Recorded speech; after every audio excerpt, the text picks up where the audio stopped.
Choosing signals and how to use them the most effective way. In the past, they were called indicators of interest. They called it IOIs. But this is a question that I have been asked recently. I got a few DMs, and it's a few people have actually mentioned that to me over the last couple months. So I decided to make a video on it. Choosing signals, IOIs, whatever you want to call it, it's when a girl has a look at you and you think that she's checking you out, but you're not so sure. What should you do and how should you maximize that moment? But before we kick it off, I'm Dave, and this channel is dedicated to giving you no BS, novel dating advice for the modern man. Top link in the description to get some coaching with me. And join my free communities. They're either in the description or in the description of other videos or in the about page somewhere. Or if you can't find them, just DM me. So, choosing signals. We're going to call it choosing signals because that is what it's called right now. It'll probably change again in the next 12 to 18 months or 3 years from now. It'll be called something else. Choosing signals, how to use it and how to maximize it. So, firstly, there's a whole range of different situations you might find yourself in where you might think that you're getting some form of choosing signals. The most obvious is a nightclub. And when a girl looks at you and dances and looks in your direction, that's pretty obvious. I'm not going to cover the most obvious ones like that. Nightclub, you should just really exhaust all options in a nightclub from one corner to the other corner, and then approach every girl that enters that front door until 3, 4, 5 a.m. in the morning. If you've exhausted all options, at least you can go home knowing that you did your best. So, choosing signals from the most effective way to use it, I would argue, would be just in your day-to-day life. I would say that having a lifestyle is the best way to do your game. Not specifically going out to game. Just say you have friends or family that know that you game and they're okay with you approaching girls in day-to-day life. That would make your life a little bit easier. But sometimes you might be around friends or family, you might be in a work situation, at a work function, and it seems like a girl across the room has given you some sort of choosing signal. She's looked at you, she's checked you out. You're like, was that a check? Did she check me out? And then maybe half an hour later, you catch her checking you out again. That's not an accident. A lot of the times that women are looking at men, they're checking them out. Let's just be honest, let's just be realistic. If you are not of no interest to a woman, she's not even going to look at you. She won't even acknowledge your existence in the room, and that's just how it is. So if a girl is looking at you, I would just assume that she's checking you out. And that's the best mindset to have, because any other form of mindset where you're thinking, okay, is she not, you're just not going to do anything about it. You're not going to capitalize on this opportunity.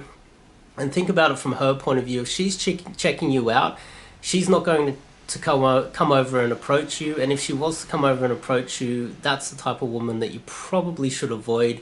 The type of woman that takes that type of initiative is very masculine. She could even be some form of a prostitute or something along those lines.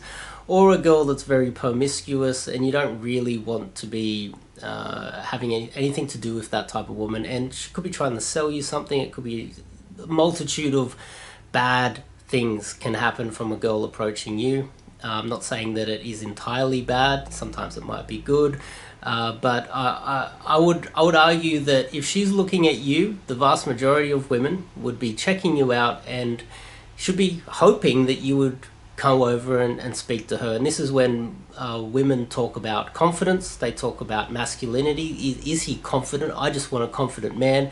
What she's really saying is she was checking out this guy over there, and she wants that guy to just read her mind from that little glance and come over and say hello.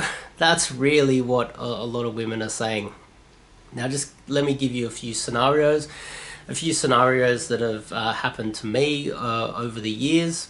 Well, it's happened quite a few times. So, for instance, most recently, I was with a friend, And we're looking at necklaces in a shopping center, and they had a bunch of, one of my friends one was thinking of getting this chain, and it was just like a table in the middle of a mall, and that table was like a rented out kind of space in the mall, and we're just looking at these like necklaces and things for him, not for me, and we're just looking at it, and this girl walks by, and I caught her glancing at us. Now, I could just think that she was looking at the jewelry, she was looking at what we were doing, she was just having a quick little glance.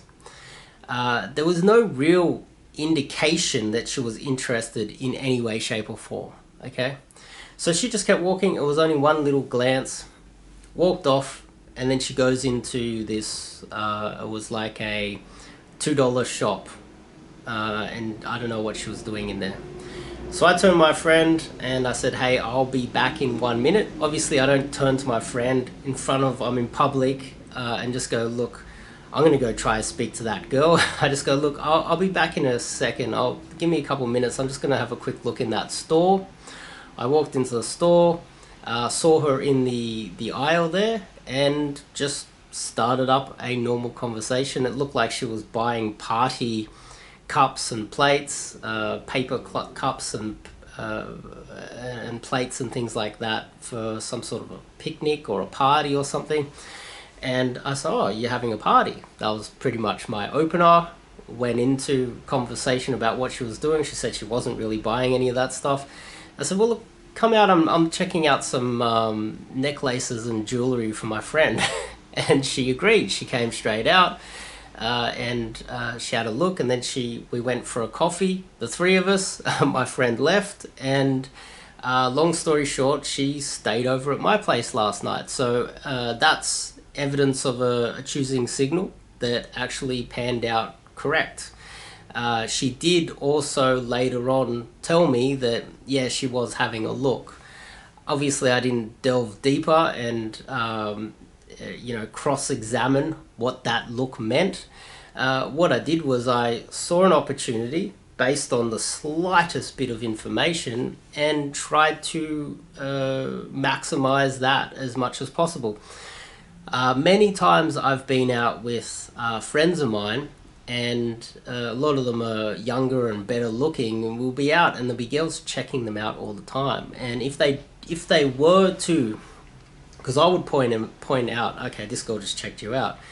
If they were to take advantage of it and go over and say hello, I would argue that if you're watching this, I don't recommend you go over and say, hey, I saw you checking me out like an egotistical, arrogant guy. I would recommend you just go over and say hello. I would recommend that you go over and be very indirect in your opener, environmental opener. This is what I teach, obviously, to most guys, not all guys, by the way. There's a lot of nuance to my thinking. And strike up a conversation and see how that goes. This has happened many times in the past where I've been with friends and I said, hey, she checked you out. And then my friend ends up either sleeping with or dating that girl based on the slightest little glance or two glances. So choosing signals are very effective. Another situation that I would like to mention to you guys is once I took a bunch of family members to a pool, and we were in a pool, and I had like younger cousins, and we were swimming, and I was grabbing my younger cousins and throwing them into the water, and we were messing around, and there was this beautiful girl that I never would have thought would be interested in me. I think she saw me messing around with them and having fun, and she glanced over several times at me. And what I did was I was like, oh, that was definitely a look. And I didn't just, in the situation where you have a few cousins around, I didn't just go over and approach a girl, because that would be a little bit strange, I guess, a little bit, it might make you look, or make you look bad in front of not only her and her friends or whoever she's with, but also your family members. You see, you can't just use the 3-second rule in conjunction with choosing signals and go, oh, that was a look, 1, 2, 3, go. If you have approach anxiety and you need to use the 3-second rule, I would argue that these type of complicated strategies are not for you. You need to sort out your approach anxiety first. You need to really look for the best opportunity in a really calibrated, socially aware way to strike up that conversation. And I waited until there was an opportunity where she sat outside of the pool, and she sat out, there was like a little store kind of there, and there was a bench, and she sat there by herself. I waited until I had got out of the sight of my family, and I walked over and said hello to her. I sat down with her, and we ended up going and hooking up that night and going for a drink.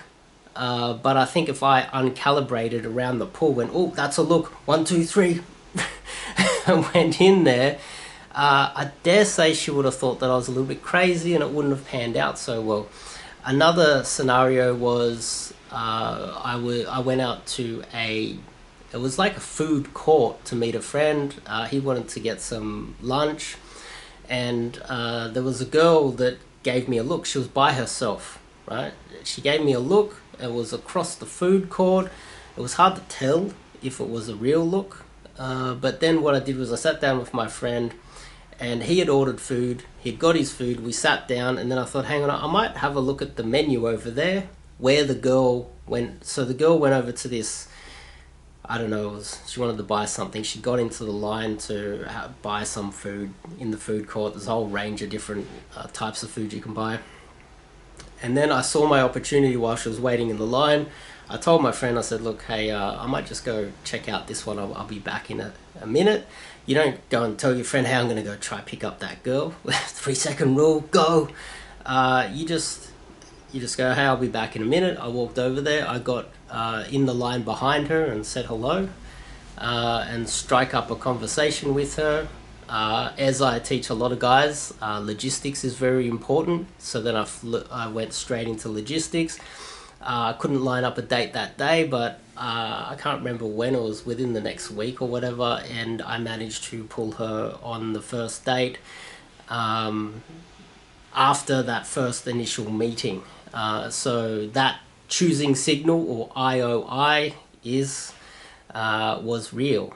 So these are just a few scenarios on how you can make it happen. I would also just keep in mind that if you're with your parents or family, you don't just go boom straight in. I remember reading of I don't know if you guys are aware of this guy. This guy's a famous academic called Henry Kissinger. There's been stories. His biography was written by another academic that I love called Neil Ferguson, and he wrote his biography recently. And there's a story in there of Henry Kissinger going. He was at he was like a diplomat. He was a very high-ranking diplomat, Henry Kissinger, and he's surrounded by all these important people. And an Australian supermodel called Elle Macpherson entered one of these. It was some sort of an event, and Henry Kissinger, as soon as he saw her enter the room, boom, straight in there. And he's trying to literally pick up Elle Macpherson.